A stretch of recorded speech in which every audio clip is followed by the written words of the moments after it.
Salut, ô toi, padawan de l'éveil spirituel. Tu perçois des choses que ta famille ou tes amis ne voient pas? T'inquiète, tu as frappé à la bonne porte. Dans ce podcast, je vais te parler de mes expériences, de moments drôles, de mes galères, pour que tu te sentes un peu moins seul et peut-être t'aider dans ton éveil spirituel. Sois le bienvenu dans les chroniques d'un padawan de l'éveil spirituel. Que les forces du monde de l'invisible soient avec toi. Oui, c'est vrai, le titre de cet épisode a de quoi interpeller. Soit tu te dis Thierry prend de la drogue et il plane vachement bien comme il faut, ou alors il a découvert des super pouvoirs et il veut juste se la péter. Allez, je ne fais pas durer le suspense trop longtemps, mais oui, j'ai des super pouvoirs et je vais t'en parler dans cet épisode. T'as intérêt à bien t'accrocher, car ce qui m'arrive depuis quelques années, c'est vraiment bizarre. Quand je vivais encore sur Paris il y a 4 ans, il m'était arrivé un phénomène physique étrange dans mon dos. Je ressentais un mélange entre un engourdissement et des légers picotements dans le haut de mon dos. Va savoir pourquoi, mais ça se produisait à chaque fois à la pause déjeuner lorsque je buvais de l'eau. Oui, je te jure, sur la tête de ce que j'ai de plus cher, que c'était bien de l'eau. Bizarrement, ça se déclenchait dès la première gorgée, mais ça s'arrêtait quelques minutes plus tard, et je ne ressentais plus rien jusqu'au lendemain. J'ai quand même parlé de ce phénomène étrange à des personnes autour de moi, alors non, pas mon psy, mais plutôt des gens ouverts d'esprit, comme la praticienne en shiatsu que je voyais régulièrement, mais elle non plus n'était pas capable d'identifier l'origine de tout ça. Pour ma part, j'avais plus ou moins associé cela à un nœud énergétique coincé dans mon dos que l'eau permettait de démêler. Les mois passent et un jour, je fais une guidance avec un pote médium. À la fin de la séance, je fais un petit débriefing avec ma femme parce que ce médium avait perçu un défunt très proche de moi, mais on n'avait pas réussi à l'identifier formellement. Soudain me vient l'image d'une de mes tantes, que j'assimilais toujours à une petite fée, et comble de tout ça, elle habitait rue de la Fée à La Rochelle. Et là, bam! Je ressens le fameux phénomène dans mon dos en puissance 10. En plus de ça, j'étais submergé par une grande émotion et des frissons qui me parcouraient le corps.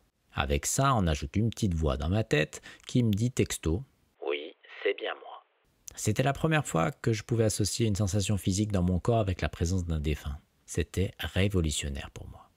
Bon ok, je savais maintenant que je pouvais percevoir la présence de ma tante à travers ce phénomène physique dans mon dos. Ça, c'était cool. En revanche, je n'avais toujours pas d'explication sur le pourquoi de cette manifestation quand je buvais de l'eau. Ces sensations ont pris de nouvelles proportions à mon arrivée en Bretagne lorsqu'on a aménagé dans notre vieille longère. Alors le lieu est historiquement déjà chargé et je vais vite le comprendre. Je fais l'expérience de ces sensations dans mon dos lorsque je me trouve dans certains lieux précis de la maison, comme dans la cuisine ou la salle de bain. Étrange, me diras-tu. Ben, tu sais, je ne suis plus à ça près en termes de manifestations paranormales ici. Ça me permettait au moins de me dire qu'il y a un nouvel élément déclencheur qui me fait avoir ces sensations dans le dos, reste plus qu'à savoir lequel. Finalement, c'est à partir de ce moment-là que j'ai imaginé pour je ne sais quelle raison que j'avais vraiment des ailes dans le dos. Et c'est en octobre 2019 que j'entame une formation en géobiologie. Quoi, tu sais pas encore ce que c'est la géobiologie ? Eh bien, pour faire simple, c'est l'étude des rapports cosmotelluriques entre les énergies d'un lieu et ses habitants. C'est à cette occasion que j'ai fait la rencontre de mon mentor, mon maître Yoda à moi. Il s'agit de Samuel.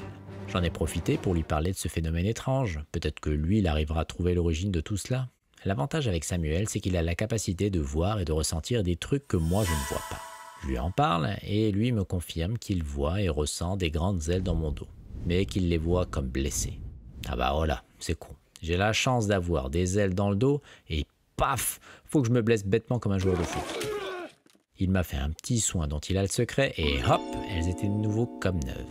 Alors c'est cool d'avoir des ailes dans le dos, mais j'en fais quoi de tout ça? D'autant plus que je ne peux pas véritablement voler avec. Dans le cadre de ma formation en géobiologie, on a été amené à détecter ce qu'on appelle des veines d'eau. Eh bien tu sais quoi? En même temps que je les détecte avec mes baguettes de sourcier, je ressens aussi mes ailes dans mon dos. J'ai rapidement fait le lien avec le fait que mes ailes réagissent à la présence d'eau souterraine. Je vais te parler également d'une autre anecdote au sujet de mes ailes. C'était un dimanche matin, je faisais tranquillement mon marché, quand soudain, dans la file d'attente chez mon primeur, je sens mes ailes dans mon dos s'agiter. Alors contrairement à d'habitude, là, c'était vraiment pas agréable. Mais alors pas agréable du tout. Je me dis que je dois être à nouveau sur une veine d'eau, mais qu'elle doit être vachement polluée. J'avance dans la file d'attente, et la sensation est toujours là.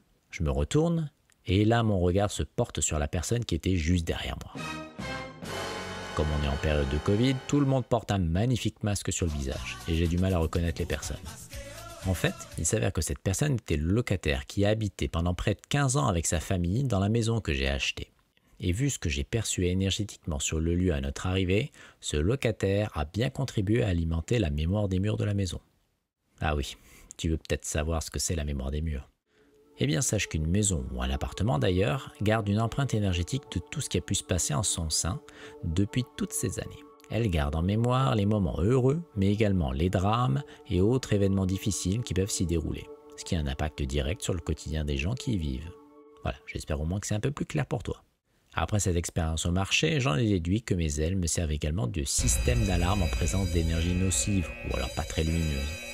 Une fois que j'ai pris conscience de cela, ces phénomènes se sont multipliés. Maintenant, à chaque fois que je me balade, tu peux être sûr que je ressens des trucs dans mon dos. Maintenant, le plus dur, c'est de trouver l'origine de cette manifestation, à savoir veine d'eau, phénomène électromagnétique, entité et j'en passe. Allez, une dernière petite anecdote pour la route au sujet de mes ailes. Ma femme organise des retraites dans une dépendance de notre maison où nous y avons installé des toilettes sèches. Je suis chargé de la partie intendance et vider les toilettes en fin de journée fait partie de mon activité. Allez, je t'autorise exceptionnellement à m'appeler Monsieur Pipi. Sans entrer dans les détails, sache que lors de ces stages, on se libère de poids énergétique bien ancré dans nos cellules afin d'aller vers un mieux-être. Et cette libération passe également par la phase WC. Eh oui, quand tu fais pipi, tu élimines pas que de l'urine. Et je te promets que lorsque les stagiaires s'enfilent des litres de thé qui ont parfois vocation à détoxifier leur corps, ça fait des litres de pipi à évacuer. Du coup, à chaque fin de journée, je me charge donc de vider le seau sur une partie du terrain dédiée à cela. À partir du moment où je saisis le seau, tu peux être certain que mes ailes se déploient aussitôt. Elles réagissent directement à ce que toutes ces personnes peuvent déposer dans leurs urines. J'ai vite compris que je ne pouvais pas simplement rejeter les déjections sur mon terrain, mais qu'il fallait également faire un travail énergétique de libération, vu tout ce que j'ai pu capter. Voilà, t'en sais un peu plus au sujet de mes ailes. Tu l'auras compris, je ne me transforme pas en ange, loin de là. Alors si toi aussi tu observes des phénomènes physiques qui se déclenchent chez toi en présence de certains phénomènes énergétiques, n'hésite pas à m'en faire part en commentaire. C'est la fin de ce nouvel épisode des Chroniques d'un Padawan de l'éveil spirituel. Je te donne rendez-vous très prochainement pour un nouveau numéro. En attendant, n'hésite pas à t'abonner pour être tenu informé de la sortie de chaque nouvel épisode. À très bientôt.